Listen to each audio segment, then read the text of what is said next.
It's 93.5 K Day the Morning Show. Romeo, I appreciate you waking up with me, but I have Asante McGee. Am I right? Yes.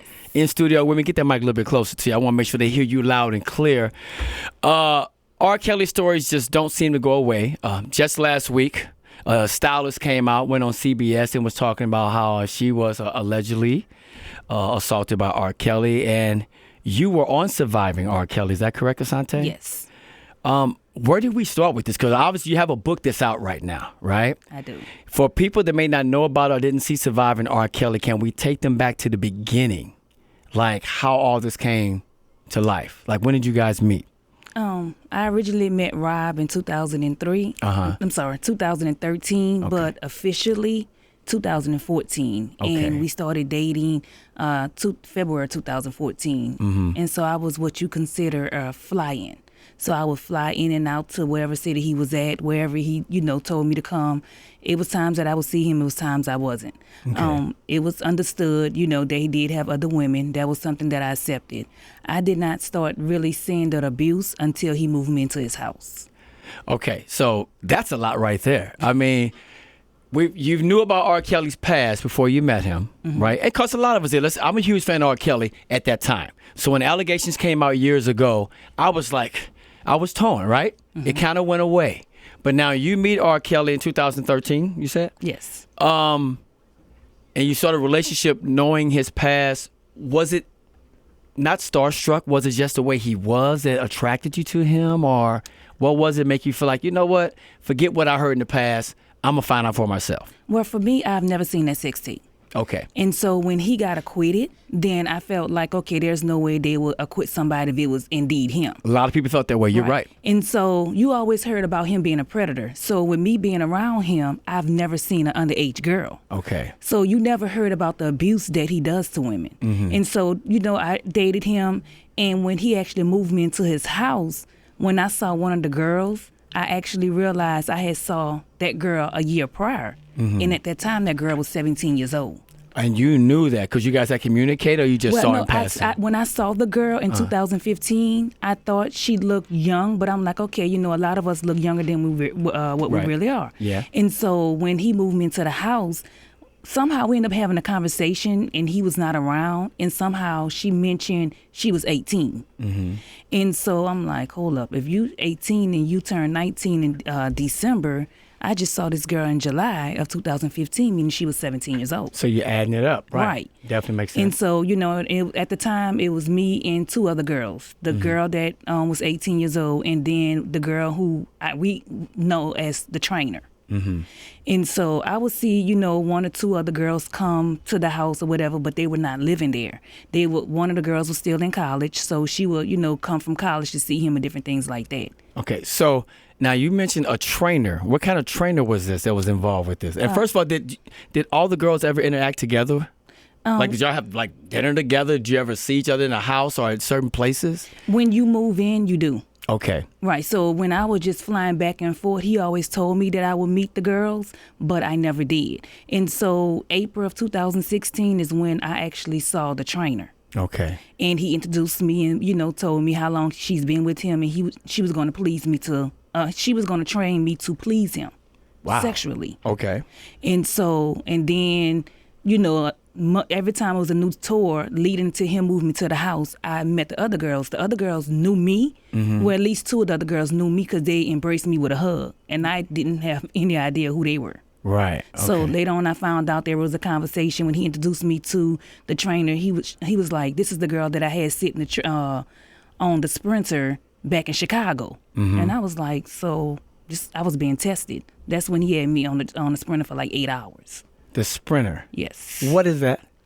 A Mercedes, huge SUV that a lot of celebrities actually ride in. Okay. So I was in there for 8 hours. Okay. So we have Asante McGee hanging out with the K Day Morning Show, a survivor, R. Kelly. Met him back in 2013. Like a lot of people felt when he was acquitted. Okay, that must not have been true. I'm going to continue to love his music. What is it about this dude that had you want to be involved with him, knowing there's other women? Did he do something that you never experienced before? The way he talked to you? Did he sing to you on his piano? Like what did it for you? Well, I think for me, coming out of an abusive marriage, and my husband had already cheated on me and had a baby out of the deal, and I felt because he was honest, and I would have been a fool. I mean, he's R.Kelly, and So what comes with that for the most part. So because he was honest, that was something I accept. I realized a lot of people always say, "Oh, I don't feel sorry for you because you were grown, you knew what you were doing, and all of that stuff." For me, Rob likes to get people that's vulnerable. So if he see that that you're easy to manipulate, and that's the reason why he actually like being with younger girls, because he is easy to manipulate. So by him knowing my background and he put me through various tests and I passed those tests, that's why I ended up becoming a live-in. Man, okay, this sounds like some modern day pimping. That I mean, and when I say that because like you said, he finds the weakness. And he knows how to apply to that and like make it work and make you feel like you're in good hands with me. Yeah. Now, did he ever have conversation about like, because there's rumor that he had conversation with some of the people he was with about Aaliyah back in the day and possibly her mom. Did you hear any of that information too? Rob was very private. Okay. And so things like that, at least for me, he never shared anything like that with me. Okay. So I can't speak on, if he shared those things with others, but I just know he's very private when it comes down to situations with each individual girl. Now, knowing there's a lot of sexual partners, I'm going to get a little personal. Were you ever nervous about not using protection? Very. Like in the beginning, and then I guess after actually moving in and just seeing, because I remember one day I came out of my room and 3 girls was coming out the black room with their head down. Okay. And it's like... The black room. Right. What's the black room? The black room is pretty much where every and anything went down. Okay. Things that's like terrifying, things that you didn't agree with. And, people say, oh, you're an adult. How could you just let things happen? I mean, when you love somebody and you feel like they have your best interest, and he just, pretty much make you feel like, okay, well, she doesn't have a problem doing it, then why do you? Or different things like that. So it's just like, I was very vulnerable. Man, okay, so you're in this, and how many years were you involved in this for, Asante? 2 years, and that's another thing that a lot of people always say, well, you accepted it for all those years. The first 2 years, I was not abused by him. Right. I never said I was held captive. Right. I was mentally trapped when I moved into that house. Within the second week of that house, I just actually started plotting my getaway. Because you didn't have a key, you didn't have a way to get out of the house when he wasn't there. Like, could you go to the mall, to the store? We were never left in the house alone. Okay. When he left, we left with him. Got you. Right. So it was never. And then his house is a long driveway. There's security, armed security at the end of the driveway. Mm-hmm. So you don't know what he's told security to do if you were to try to walk out of this house or anything. So you're not about to because he always tell you somebody's watching you. So you're fearing for your life. Right. And you're torn because there's some excitement and enjoyment in this, but yet you feel like, okay, something's not right. What have I got myself into, right? Yeah, definitely. Asante hanging out with the K-Day Morning Show, talking about surviving R. Kelly.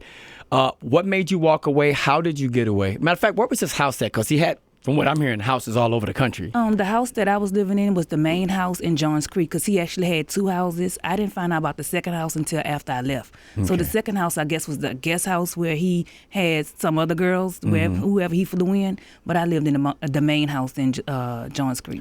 And when you're in the main house and there's other women, did you ever hear them having sex, or like could you hear other things going on, conversations and things like that? I've witnessed fellatio in front of me. Yeah. How does that affect you today, Asante?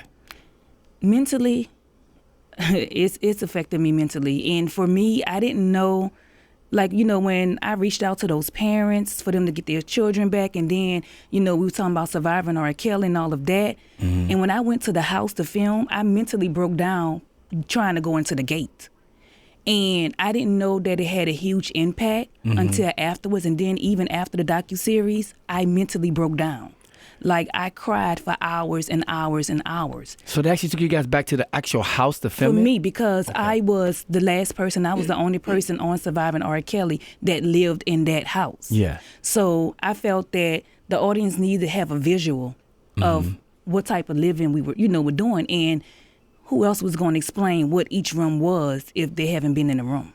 So you get away from it, and how do you get away, Asante? What was your escape?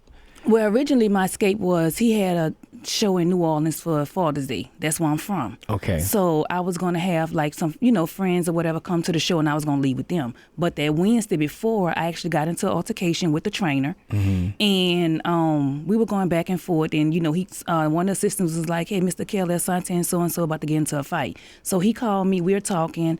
We go outside, and I'm telling him what's going on. He said, "You have the black woman syndrome. You don't like another woman telling you what to do, especially a younger girl, a younger woman." And I was like, "No." And I was like, "Rob, I've been abused. You promised me that you would never hurt me." And he was just like, "Don't nobody care about your abuse. I've been abused, blah, blah, blah." So it was like he was just dismissing everything that I had to say. Yeah. And at this point, I'm like, "You done lost your mind." And so we was outside maybe about 30 minutes, security out there. I'm trying to figure it out. So finally, when I went inside, I had a friend that actually lived not far from where we worked not far from where we lived.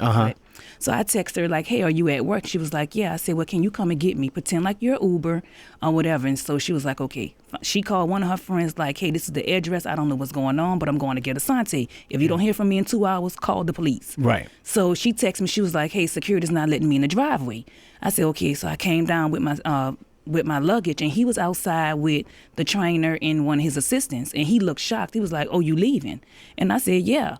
And so he was like, "That's your Uber?" And I said, "Yeah." Of course, he's not gonna make a scene in front of his assistant, the trainer, as well as security. So it's kind of a perfect time for you to get out. Right. Okay. So I walked down the long driveway, and I got in the back seat as if she was Ubering. Yeah, you played it, right? Right.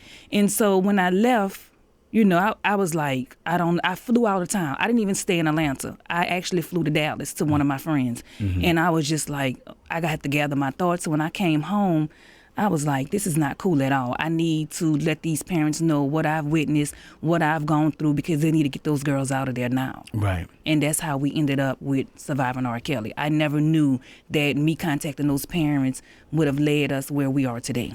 Wow. So you're kind of forefront of that, and which is huge. I mean, we have a court date coming up, I believe, in May with him. We know he tried to get to Dubai, claiming he had shows so he can get away and possibly stay over there.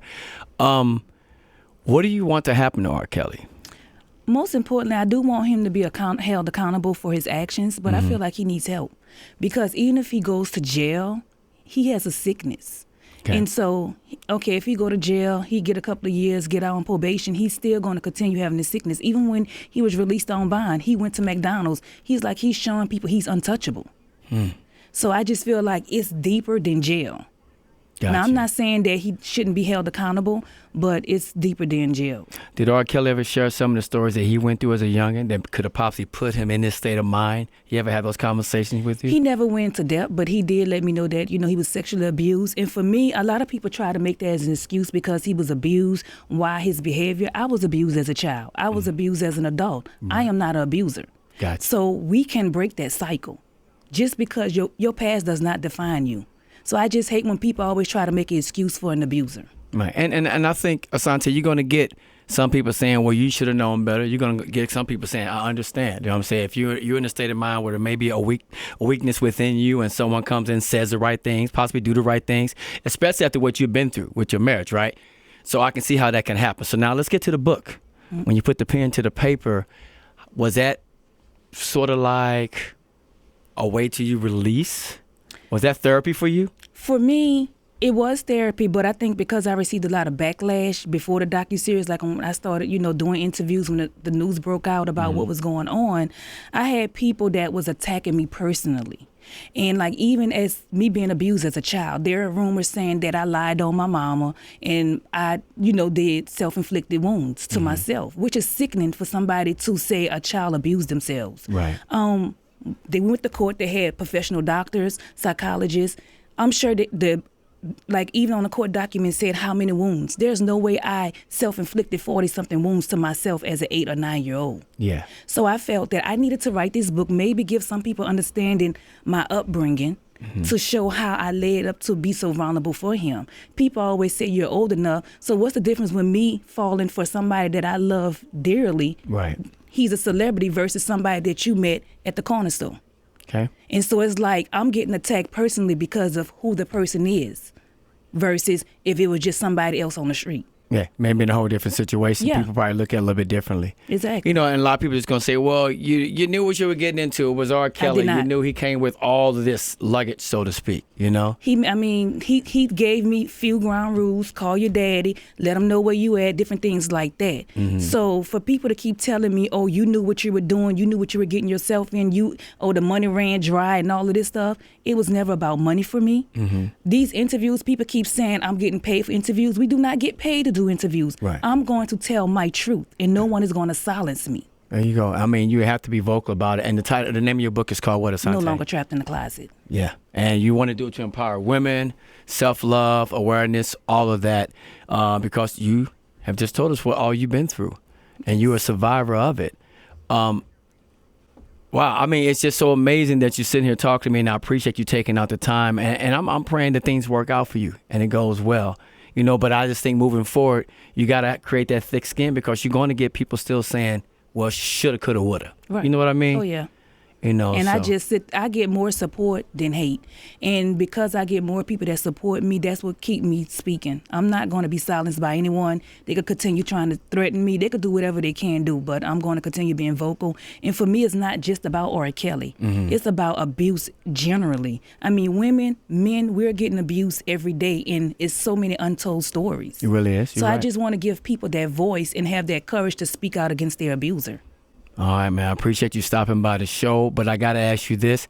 How is life for you now? Like trying to move on to a new relationship. When someone approaches you, do you have this wall up now? I do. You know? I feel like everyone has a hidden agenda. Okay. And it's sad because a lot of people inbox me, oh, I could treat you better, this or that or whatever. Mm-hmm. Right now, I'm not about to fall for the shenanigans. I Right. just feel like I could be wrong. It could be some people that have good intentions, but all of I've gone through, not even with just Rob, throughout past relationships, because Yeah. I tried to date after Rob, and he ended up being a Rob on a different level. Yeah. But my trust level is really, really hard. Okay. Well, I know you'll find your way. You know what I mean? I think this is the beginning of you finding your way, or part of this whole journey. So, Asante McGee hanging out with the K-Day Morning Show. Romeo, make sure you pick up the book. Once again, it is called what? No Longer Trapped in the Closet. Where can they get it at, and how can they follow your journey on Instagram, all your socials? The book is actually on Amazon.com, and I Okay. also have a website, AsanteMcGee.com, and you could click on a link to order the book, and then my social medias is Asante_Shalita. Okay. Hey, you have a blessed day, and thank you for coming by the show. Thank you so much.